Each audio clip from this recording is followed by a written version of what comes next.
하도록 하겠습니다. 먼저 15장 12절부터 17절까지 친구하고 싶으신 예수님. 내 계명은 곧 내가 너희를 사랑한 것 같이 너희도 서로 사랑하라 하는 이것이니라. 사람이 친구를 위하여 자기 목숨을 버리면 이보다 더 큰 사랑이 없나니 너희는 내가 명하는 대로 행하면 곧 나의 친구라. 이제부터는 너희를 종이라 하지 아니하리니 종은 주인이 하는 것을 알지 못함이라. 너희를 친구라 하였노니 내가 내 아버지께 들은 것을 다 너희에게 알게 하였음이라. 너희가 나를 택한 것이 아니요 내가 너희를 택하여 세웠나니 이는 너희로 가서 열매를 맺게 하고 또 너희 열매가 항상 있게 하여 내 이름으로 아버지께 무엇을 구하든지 다 받게 하려 함이라. 내가 이것을 너희에게 명함은 너희로 서로 사랑하게 하려 함이라. 아멘. 오늘 제 설교 원고를 봤습니까, 유승 교사님? 뭐 그냥 아니 내용이 기도 내용이 거의 뭐 제가 말씀드리고 싶은 핵심을 칭찬이 어색한지 얼굴 표정이 좀 그러네요. 예, 오늘 말씀은 좀 앉으셔도 됩니다, 사모님. 예, 그 교리적인 좀 내용입니다. 그래서 조금 어렵긴 한데 저는 개인적으로 이 말씀을 너무너무 좋아합니다. 이런 부분들 제가 기도 제목으로 삼고 있는 내용들이 많습니다.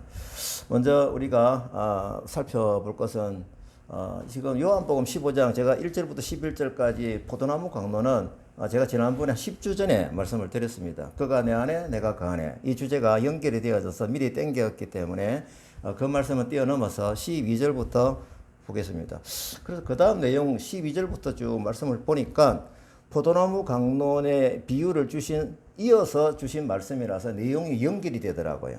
그래서 앞에 거는 이제 저는 일부라 보고 지금 뒤에 내용은 이제 2부라 이제 제가 보고 싶은 것입니다. 그래서 우리가 연결되는 내용이기 때문에 일부의 핵심 내용을 다시 한번 살펴보면 가지가 포도나무에 붙어 있으면 열매를 맺는다. 근데 이 열매가 없으면은 너와 나와의 관계가 아무 소용이 없어서 찍어버리겠다 라고 말씀하셨고, 열매를 어떻게 맺느냐, 내가 저 안에 저가 내 안에, 이 관계를 크게 강조하시면서 열매를 맺게 되어 있다. 그 열매는 맺으려고 노력하는 것이 아니라 붙어 있기만 하면 열매를 맺는다, 이렇게 말씀을 하셨죠. 그러면은 이 관계는 결실을 맺게 하는 그 에너지는 뭐냐라고 하면은 사랑이더라고요. 사랑. 그래서 가지가 포도나무에 붙어 있으면은 그 에너지가 서로 주고받고 하게 되는데 그 에너지가 사랑의 에너지다.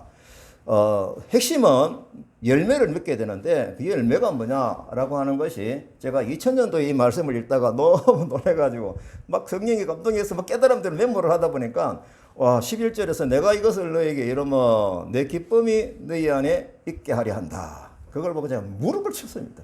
야, 이 열매가 정말 꼭 있어야 되는 열매가 하나님이시는, 예수님이시는 기쁨이구나라는 것을 제가 선명하게 깨달았던 적이 있습니다. 그러면 우리가 거꾸로 해석을 하게 되면 이 열매가, 기쁨의 열매가 없으면 예수님의 관계가 문제가 있다.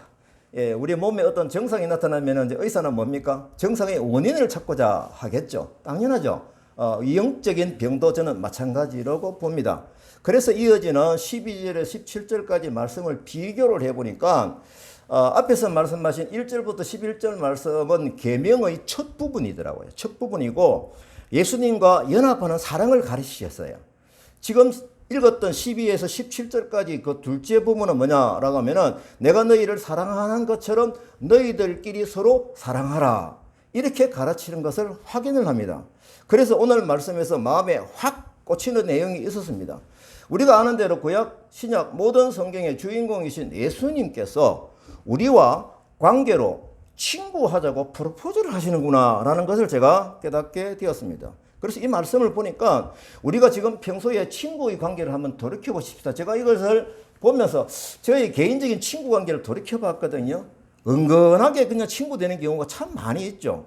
근데 제가 노골적으로 야, 니하고 친구하고 싶어, 친구하자 라고 청해서 친구 된 적이, 또 그렇게 청을 받아본 적이 있는가? 돌이켜보니 기억이 없어요. 그럼 오늘 예수님이 이 말씀은 노골적인 친구 프로포즈인 거예요. 어떻게 보면은. 사실 어떻게 보면은 제가 이런 삶의 배경이 있다 보니까 이 프로포즈가, 친구 프로포즈가 매우 어색하지만 매우 신선하게 들리는 거예요. 그래서 저는 이 말씀에 어떤 뜻이 있을까, 뭘 요구하실까, 거기에 제가 집중해서 반복해서 사실은 읽었습니다. 일단 결론은 명확하더라고요. 너희로 서로 사랑하게 하려 한다라는 그 본이 되자 이거죠. 본이 되는 사랑을 누가? 하나님께서 예수 그리스도를 통해서 이미 보여주신 대로다라고 하는 겁니다. 제가 이걸 기록하다가 옛날에 아내인 유호경 선교사가 얘기한 적이 있습니다. 하나님의 사랑이 너무 커서 우리 머리로 담을 수가 없었어.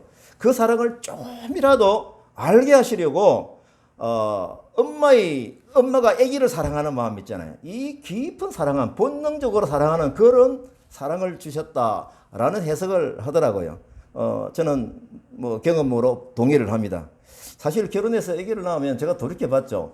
아버지가 어떻게 아기를 사랑하느냐, 제 경우입니다. 실천하는 방법을 배워가면서 사랑하더라고요. 깨달아가면서. 예. 그런데 달리 엄마의 사랑은 본능적인 사랑이 쏟아지는 거예요. 그래서 이 비교를 해보면은 비교할 걸 비교해야지. 유건사가 그랬어요. 내 배에서 났잖아. 이게 이제 제가 내가 저 안에 참 이제 핵심이죠. 어떻게 보면요. 제가 또 이걸 기록하면서 아픈 경험이 하나 있어서 노골적으로 제가를 공개합니다. 결혼한 지 100일 전에 보면, 아기를 낳고 100일 이전에 그렇게 많이 울어요. 시도 때도 없이 울어요. 예. 밤중에도 울어요. 그래서 한 번은 제가 자다가 우는 소리를 들었습니다. 도저히 일어나기가 힘들고 귀찮았어. 들었는데 그냥 누워서 버티고 있었습니다. 그런데 조금 있다가 옆에서 아내가 마치 전기에 감전되듯이 빡딱 일어서더니요. 아기를 달려러 가는 거예요. 제가 누워 있으면서 많이 반성을 했습니다. 그리고 이런 부분을 볼 때 오늘 말씀과 시작의 끝의 내용이 또 같다라는 것을 제가 확인을 합니다. 중요하다는 것이죠. 그래서 12절과 17절 말씀을 같이 한번 보겠습니다. 12절은 내 계명은 곧 내가 너희를 사랑한 것 같이 너도 사랑하라 하는 이것이니라 라고 쭉 설명을 하시다가 그 중간에는 뭡니까? 서로 친구 되자. 어떻게 사랑하라 이런 걸 메뉴를 주셨죠. 17절에 또 결론을 주세요. 내가 이것을 너에게 명하면 너희로 서로 사랑하게 하려면 똑같은 말씀인 거예요. 그러면은 일단 서로 사랑하라는 것을 계명으로 주셨다. 이 무게감이 실린 거예요. 그러면은 뭡니까? 우리가 이건 선택이 아니라 뭐다? 필수적으로 받아들여야 할 성도의 기본 자세이다라고 하는 것입니다. 그래서 이 계명의 앞부분은 10절에서 말씀하신 대로 서로 사랑하라라는 계명을 주셨지만 또 중요한 사실은 예수님이 우리를 사랑하신 같이 사랑하라. 이 사랑의 순서도 우리가 중요하게 생각을 해야 됩니다. 또 예수님 뭐라고 하냐면 하나님이 나를 사랑한 것처럼 내가 너희를 사랑한다 하셨거든요. 결국은 사랑의 근본과 시작은 어디에서 시작됩니까? 하나님으로부터 시작된다는 이 순서를 꼭 깨달아야 우리는 사랑에 대한 반응의 사랑이죠. 결국은 예수님 이 사랑은 그러면 양이 어느 정도 되느냐라는 것입니다. 보니까 오늘 말씀에 나와 있죠? 뭡니까? 확인되는 내용은 그 사랑의 양은, 어서 오세요. 우리를 죽기까지 하신 사랑이라는 겁니다. 그 양이 그 정도이죠. 그런 우리를 사랑해서 죽기까지 하였으니 우리에게는 뭡니까? 엄청난 큰 복음이죠. 이것을 깨닫는 자에게는 얼마나 기쁜 소식입니까? 그래서 예수님이 당신께서 보여주신 사랑대로 13절 말씀합니다. 뭐라고 하십니까? 이렇게 뭘 요구하세요? 사람이 친구를 위하여 자기 목숨을 버리면 이보다 더 큰 사랑이 없나니 라는 말씀을 거리낌없이 하실 수 있다라는 것입니다. 사실 저 같으면 이걸 못해요. 우리에게 이런 마음으로 서로 사랑하면서 종의 관계를 뛰어넘어서 그래서 친구하자라고 하시는 겁니다. 저는 종과 친구의 관계가 무엇이 다를까? 여러분들은 금방 생각이 되죠? 생각해 보십시오. 둘 다 구원받는 백성입니다. 하지만 종하고 친구하고는 격이 다르죠? 아까 이 말씀 읽은 데서 나왔습니다만은 종은 주인의 생각을 모릅니다. 시키는 대로 하는 것이죠. 하지만 친구는 뭡니까? 서로 소통하며 또 얘기하며 그의 마음을 충분히 깨닫게 되는 그의 생각 충분히 깨달아지는 그런 관계 아닙니까? 그래서 제가 여기서 친구하자라는 뜻이 무엇일까 생각해 볼 때는 소통을 한 내 생각을 네가 꼭 알기를 원한다. 이렇게 저는 받아들였습니다. 근데 요구하신 사랑의 강도가 만만치 않죠? 죽기까지 사랑하랍니다. 제가 이 정도 사랑한 적이 아까 없기 때문에 사실 좀 우울했어요. 하지만 제가 또 생각해 보니까 제 주변에 또 우리 주변에 사랑을 쏟아 부을 나그네 이주민 근로자가 있지 않느냐라는 것에 위로를 받았습니다. 유호경성에서 이 기도를 내용 중에 있었거든요. 또 중요한 내용이 뭐가 있느냐 하면 16절입니다.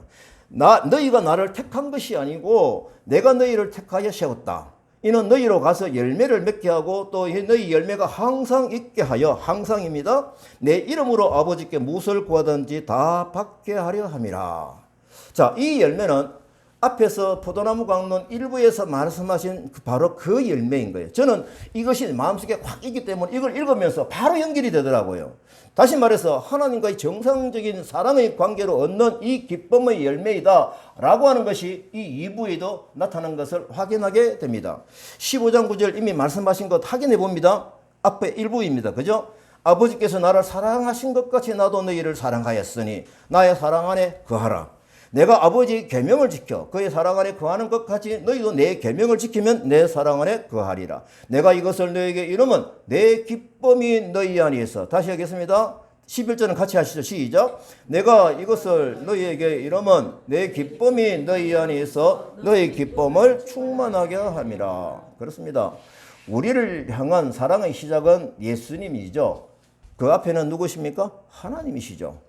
이제 분명해지는 것은 서로 사랑하라 라고 하는 이 원리는 포도나무 가지가 본 나무에 붙어 있어서 교제하는 그 사랑인 것입니다. 그래서 하나님으로부터 나오는 그 사랑의 에너지가 연결이 되어져서 우리에게 공급이 되어져서 얻는 열매가 뭡니까? 기쁨의 열매이다 라고 하는 것이 앞의 관계에서도 말씀하셨고 지금도 그렇게 말씀하시는 거죠. 그래서 입으로 보는 그 강론에서 우리들이 사랑의 그 열매도 뭐다? 앞에서 말씀하신 대로 그 기쁨의 열매인 것입니다.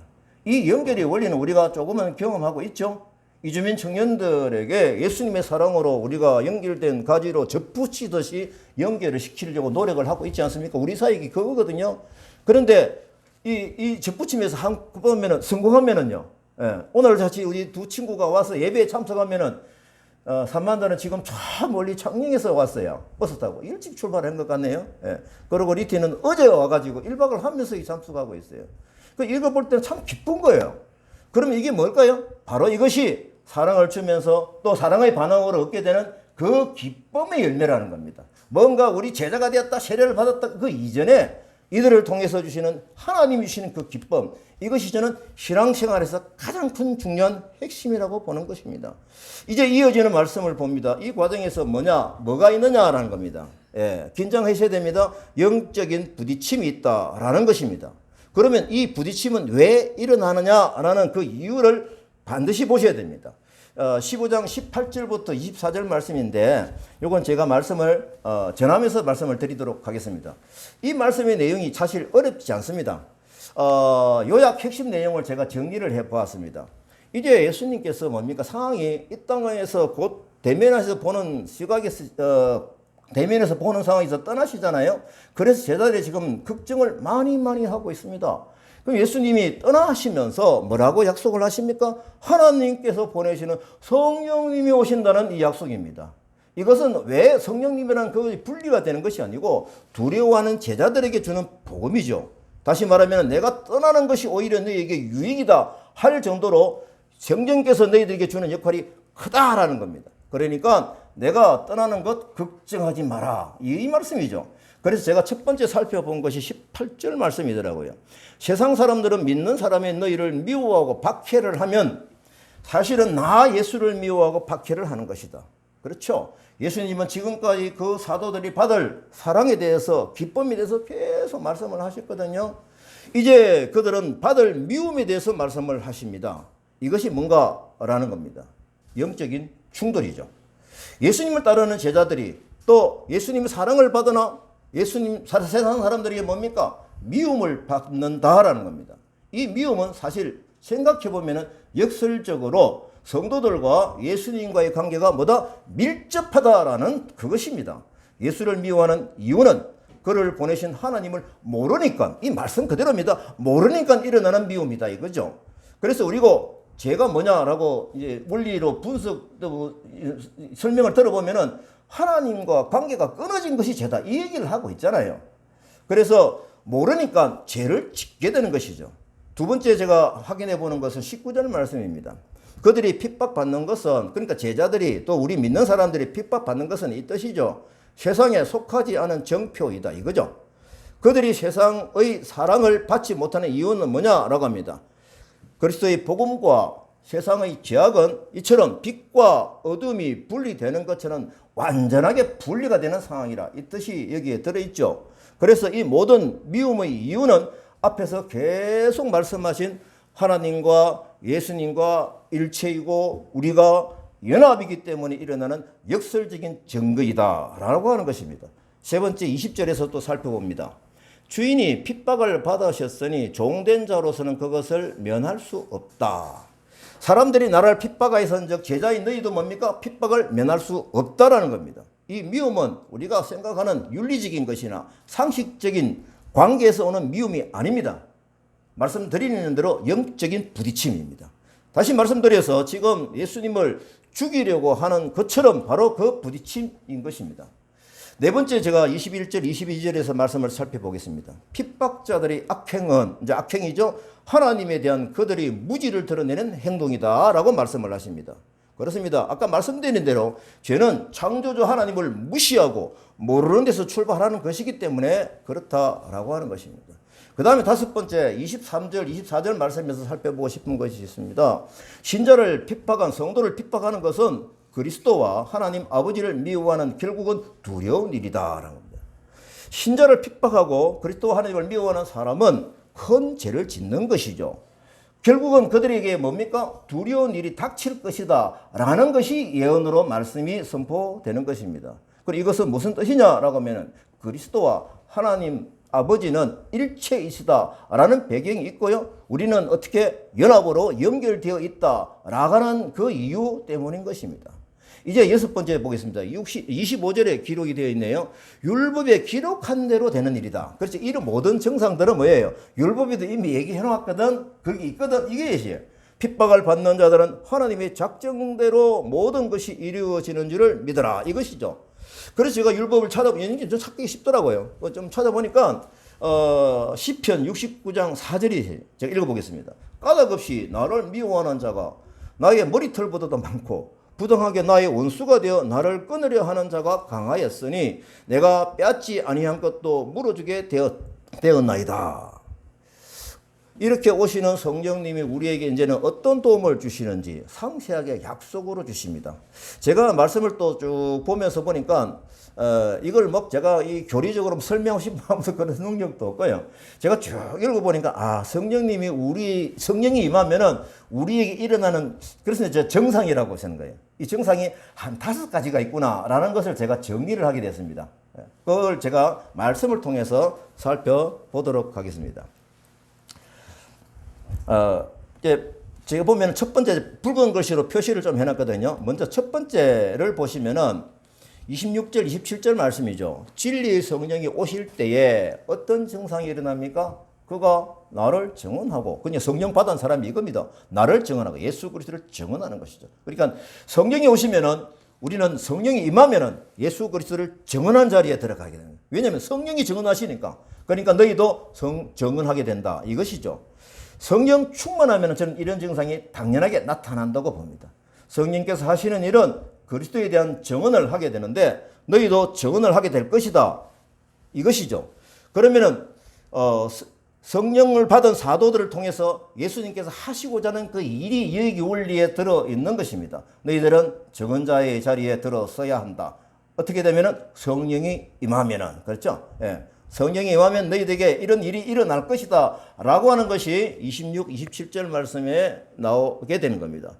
그래서 저는 이 말씀을 굉장히 중요하고 깊이 생각하고 있습니다. 정상, 첫 번째 정상은 굉장히 중요한 정상이죠. 두 번째 4절에 나오네요. 그때를 당하면 내가 너에게 말한 이것을 기억나게 할 것이다. 그러니까 성령이 오면은 내가 말한 것을 기억나게 할 것이다. 이건 예수님 이전에도 말씀을 많이 하셨어요. 그죠? 그러면서 지금 잘 깨닫지 못해도 예수님은 중요한 말씀을 계속 반복해서 말씀을 하셨거든요.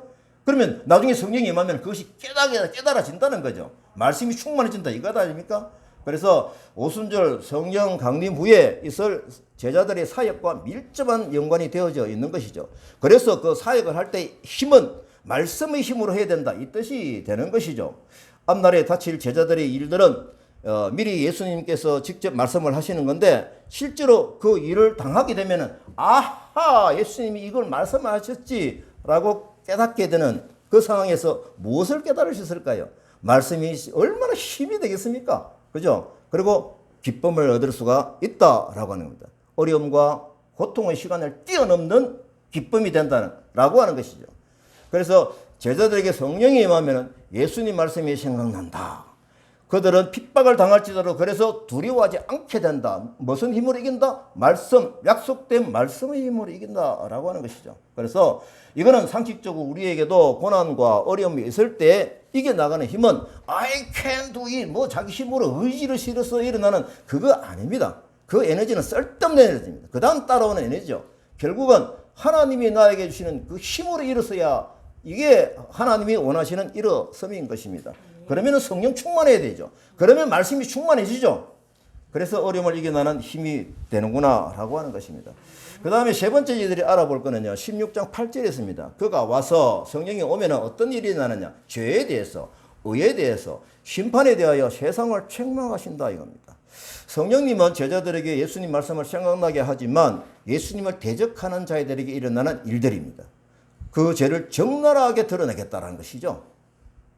그가 죄와 의의 심판에 대하여 판단하시는 것은 사실상 무엇입니까? 그리스도를 증거하기 위함이죠. 이것도 어떻게 보면은요, 성령이 임하면은 그를 정은 자리에 서게 된다 하고 그런 약간의 패턴이 같은 거예요. 죄를 책망하는 것은 뭡니까? 결국은 예수 그리스도의 의를 드러내는 것 아닙니까?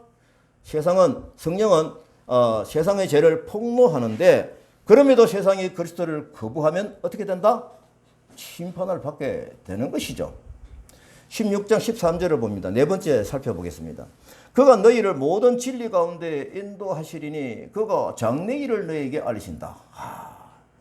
성령님은 우리에게 진리이신 예수님께로 인도하신다 라는 것이죠. 그러면 이 진리 안에 살게 되면 성령의 영향력으로 뭡니까? 이거 미래에 일어날 하나님의 관섭을 우리가 뭡니까? 받는 것이죠. 얼마나 기쁩니까? 이것이 우리 사역자에게는 비전이고요. 또 어떻게 보면 삶의 방향이 되는 것이죠. 저는 그렇게 해석을 합니다. 이러한 삶이 우리 인생은 자연스럽게 예수님을 증언하는 자리에 자청해서 들어가게 되겠죠. 그래서 네 번째 이 부분도 결국은 뭐냐라고 하면은 저는 예수 그리스도를 증거하는 자리에 들어가게 되는 그런 과정이다라고 보는 것이죠. 15장 26절에도 이미 그렇게 말씀을 하셨거든요. 한번 보십시다. 15장 26절 내가 아버지께로부터 너희에게 보낼 보혜사 곧 아버지께로부터 나오는 진리의 성령이 오실 때에 그가 나를 증언하실 것이요. 그렇게 되는 거죠. 자, 그러면은 마지막으로 또 보면 다섯 번째 제가 성령이 임하면 일어나는 정상입니다. 정상인데 16장 14절 말씀입니다. 어떻습니까? 그가 내 영광을 나타낸다. 시상의 메시아 왕국을 건설하려는 제자들과 예수님을 지지하는 추종자들이 기대하는 정반대로 앞으로 보게 될 십자가의 처절한 죽음과 모습에서 예수의 영광은 어디 있느냐라고 좌절할 수밖에 없는 그런 것이 일어나겠지만 결국은 뭡니까? 하나님의 계획대로 예수님께서 부활하시고 성령이 오시는데 그 성령님이 오시면 이런 일들이 일어나는데 결국은 앞에서 말씀드렸던 네 가지 일들을 기억해 보자라는 겁니다. 이것이 뭐냐? 다시 읽겠습니다. 첫 번째, 성령의 역할은 예수님을 증언합니다. 두 번째, 예수님 말씀을 생각나게 합니다. 세 번째, 세상의 죄를 책망합니다. 진리 가운데 인도하셔서 장래일을 알려주십니다. 그래서 결국은 뭡니까? 종합적으로 성령님은 예수님의 영광을 드러내는 것이죠. 이 예언이 말씀을 주신 목적이 무엇일까요? 제자들은 지금 앞으로 당하게 될 어려움이 있습니다. 그죠? 하지만 말씀을 미리 주시면 말씀대로 너희들이 회복하고 힘을 얻고 기다려라 라고 하는 것이죠. 도망가지 말고 기도하면서 지켜보고 있으라고 하는 강력한 예수님의 근거이구나 라는 것을 깨닫게 되는 겁니다. 이 부분이 제자들에게만 국한될까요? 그렇지 않습니다. 우리들의 삶에서도 충분히 일어날 수 있는 상황이니 이것을 정말 우리가 성경의 진리 말씀을 내 마음속에 가득 담고 이걸 매뉴얼로 내 마음속에 가지고 있자라는 마음이 저는 있습니다. 그래서 저는 이 말씀 5가지를 매일 아침에 기도 제목에 오늘 팍 올려놨습니다. 그만큼 제게 중요하구나라는 것을 깨닫게 되었습니다. 다시 말씀드리면은 믿음으로 기다리면 예수의 부활에 대한 생생한 목격을 하게 될 것이고 또 성령 강림하신 이게 상태에서 그 뜨거운 증거를 통해서 예수님의 위엄과 영광은 확연하게 드러나게 될 것이다. 바로 이 말씀입니다. 예수님은 지금 죽으신 후에 부활을 약속해 주시고 보혜사 성령님을 약속해 주시는 건데 바로 이것이 뭡니까? 네 번째 보셨던 진리 가운데로 인도하셔서 장래일을 알려주시는 과정인 거죠. 자, 이제 또 하나의 약속을 해 주십니다. 이 다음 말씀인데요. 16장 17절부터 24절까지 말씀입니다. 살펴보겠습니다. 먼저 제가 20절까지 말씀을 보도록 할게요. 16절 조금 있으면 너희가 나를 보지 못하겠고 또 조금 있으면 나를 보리라 하리니 제자 중에서 조금 있으면 나를 보지 못하고 또 조금 있으면 보리라 하시며 또 내가 아버지께로 감이라 하신 것이 무슨 말씀이냐. 또 말하되 조금 있으면 이란 말씀이 무슨 말씀이냐 무엇을 말씀하는지 알지 못하노라 하거늘 예수께서 그 묻고자 함을 아시고 이르시되 내 말이 조금 있으면 나를 보지 못하겠고 또 조금 있으면 나를 보리라 함으로 서로 문의하느냐. 내가 진실로 진실로 너희에게 이르노니 너희는 곡하고 애통하겠으나 세상은 기뻐하리라. 너희는 근심하겠으나 너희 근심이 도리어 기쁨이 되리라. 계속 지금 이 내용이 똑같은 내용이 사실은 반복이 됩니다. 왜 자주 이렇게 말씀을 하실까요? 이 중요한 시기에 너무나도 중요한 신앙의 원론이기 때문에 그렇다. 저는 그렇게 믿습니다. 16절 19절 사이에 이제 붉은 글씨로 표시해놨죠. 조금 있으면 단어가 몇 번 나옵니까? 7번이나 나와요. 7번이나요. 그러니까 제자들이 지금 불안해하고 있으니까 야 길지 않아 조금만 참아 뭐 이런 어떤 격려가 되겠죠. 이 조금이라는 것은 이 시간과 관련해서 연결이 되어 있거든요. 매우 짧은 시간의 의미가 들어있죠. 그러면 이 조금 있음이 뭘까라고 생각해 보십시다. 뭘까요? 다음날 십자가에 달려 죽으시잖아요. 그 조금 있음입니다. 이 또 조금 있으면은 뭘까요? 부활 또 뭡니까? 성천하시는 까지 포함해서 조금 있으면은 말씀으로 이해할 수가 있는 것이죠. 그래서 제가 이 말씀을 볼 때 16절 17절 말씀 예수님이 하신 말씀 조금 있으면 나를 보지 못하겠고 또 조금 나를 보리라 이렇게 말하니까 이제 제자들이 반응이 어떻습니까? 이게 무슨 말씀이지? 예수님에게 질문한 것이 아니고요. 자기들끼리 쑥덕거리는 내용이죠. 이 내용은요. 16절 말씀은 지금 이미 유대 지도자들에게도 또 마지막 만찬에서도 계속 말씀하신 부분이잖아요. 아직까지도 이 제자들이 깨닫지 못하고 있고 아니 받아들이지 않고 있는 것이요.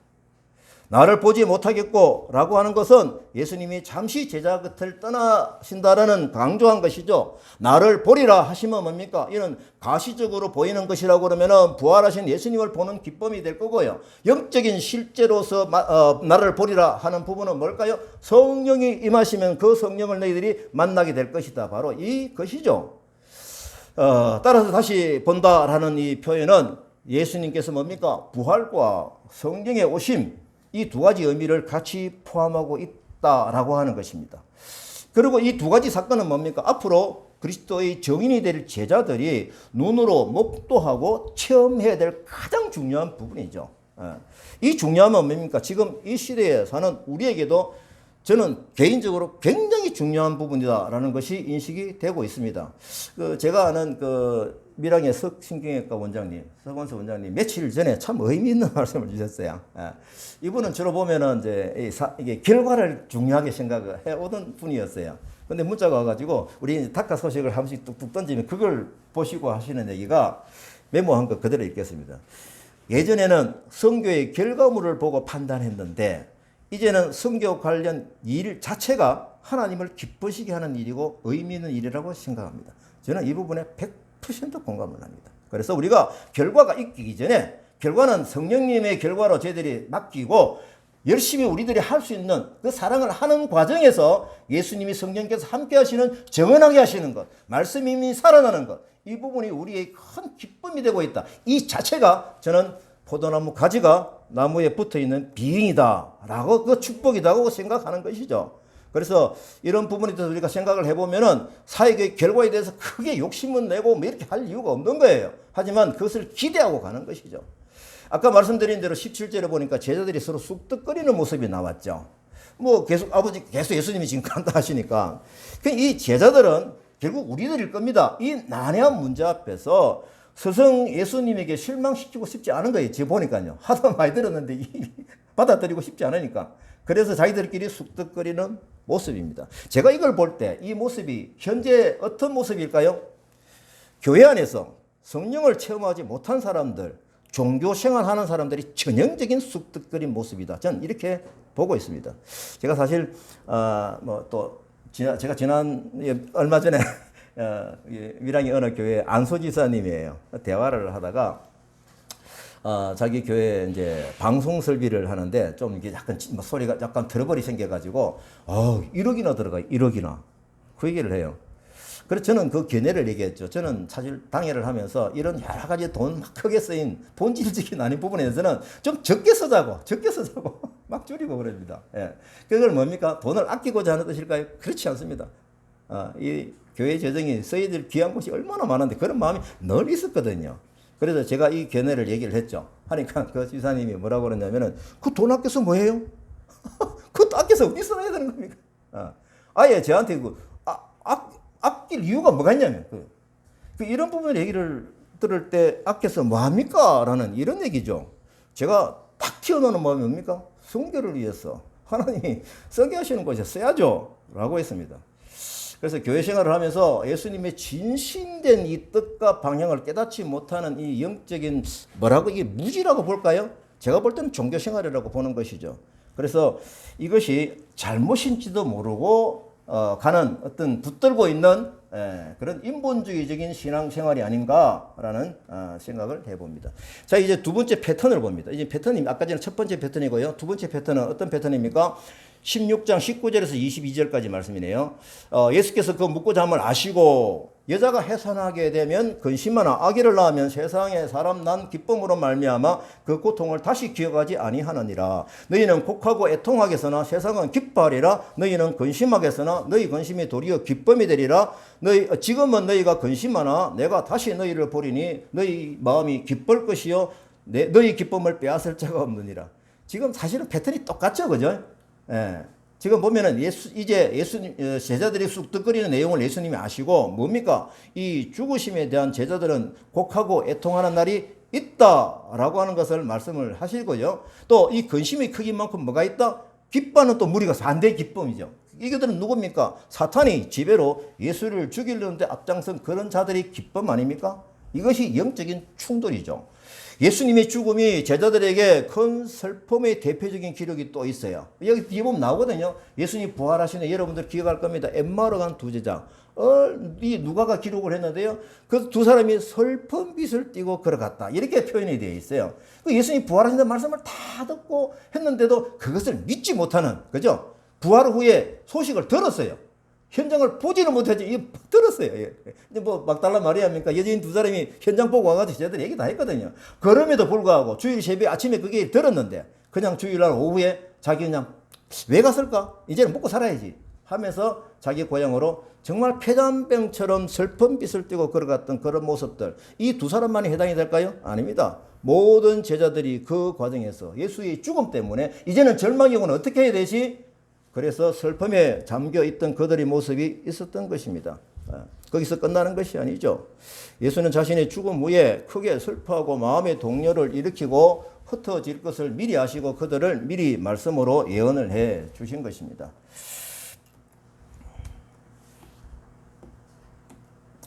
자, 이제 분위기가 반전이 되죠. 뭡니까? 예수님께서 말씀하신 대로 근심이 도리어 뭐가 된다? 기쁨이 되리라 라고 하는 것입니다.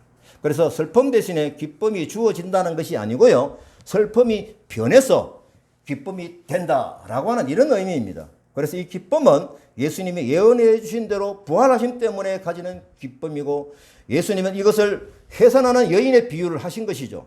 아시는 대로 해산하는 여인 일반적인 의미는 뭡니까? 출산의 고통이 얼마나 큽니까? 하지만 태어난 아기를 안은 그 기쁨이 얼마나 크냐는 거죠. 예, 이걸 가지고 지금 비유를 하시는 것이죠. 우리 입장에서 이 기쁨을 생각해 보면 저는 성경 말씀을 근거로 두 가지 구분이 되더라고요. 첫째, 하나님의 구원하심을 확인하고 체험한 후에 가지는 기쁨이죠. 이거는 영적으로 새로 태어난 기쁨입니다. 두 번째 기쁨은 어떤 기쁨일까요? 이제는 신앙생활을 하면서 예수님의 친구로 살아가면서 성령 충만함을 받은 후에 앞에서 보는 대로 포도나무 가지가 붙어 있는 나무에 붙어 있는 상태에서 가지는 그 기쁨인 것이죠. 이 두 가지 기쁨이 구분이 되거든요. 자, 이제 세 번째 패턴 마지막 말씀드리겠습니다. 16장 23, 24절 말씀이네요. 제가 읽어보겠습니다. 그날에는 너희가 아무것도 내게 묻지 아니하리라. 너희가 무엇이든지 아버지께 구하는 것을 내 이름으로 주시리라. 구하라 그리하면 받으리니 너희 기쁨이 충만하리라. 기도하면은 예수님과 관계가 깊어지는 은혜가 있죠. 그래서 예수님이 내 이름으로 구하라 라고 여러 번 말씀을 하시면 이 소통을 위해서 그렇게 얘기를 하신 것입니다. 그래서 우리가 기도 응답으로 받는 것이 또 뭐냐라고 하면은 예수님께서 뭘 주신다? 너희 기쁨이 충만하리라 아닙니까? 기도하면 기쁨이 충만하라. 기쁨이 생산이 된다 이거죠. 그럼 계속되는 말씀에서 깨닫는 것은 뭐냐라고 하면은 기도의 응답으로 받는 것 중에서 먼저는 뭡니까? 먼저는 우리가 대학교 입학을 위해서 취직을 위해서 여러 가지 모양새로 기도할 수 있죠. 하지만 먼저 하나님이 원하시는 기도 응답이 뭡니까? 저는 성경을 볼 때마다 똑같이 깨달아지는 것이 있습니다. 하나님 주시는 지혜이다 이거죠. 또 좋은 것입니다. 이 좋은 것은 뭘까요? 성령을 선물로 받으니까. 그러니까 구하라 주실 것이요 찾아라 만날 것이요. 이 마태복음과 누가복음입니까? 두 군데 비교해 보면요. 그 응답으로 뭘 주시겠다? 마지막으로 성령을 주시지 않겠느냐? 또 뭡니까? 좋은 것을 주시지 않겠느냐? 이렇게 볼 때 다 똑같다 이겁니다. 그래서 예수님과의 관계에서 기도하는 가운데서도 성령이 주시는 기쁨이 충만하리라 이 말입니다. 그래서 성경의 많은 곳에서 확인되는 기도의 응답뿐만 아니라 하나님의 마음이 어디에 쏠려 있고 어디에 우리가 강조해서 드려야 되는지를 오늘 말씀에서 전체적으로 지적을 해주고 있구나. 그래서 오늘 말씀은 제가 개인적으로 참 사모하는 이 본문이 되고 있습니다. 그래서 이제 우리가 바라기로는 우리 사역이 성령님과 함께 하시는 기쁨의 현장이 되기를 바랍니다. 네. 네. 자, 찬양은 191장 내가 매일 기쁘게 찬양을 하겠습니다.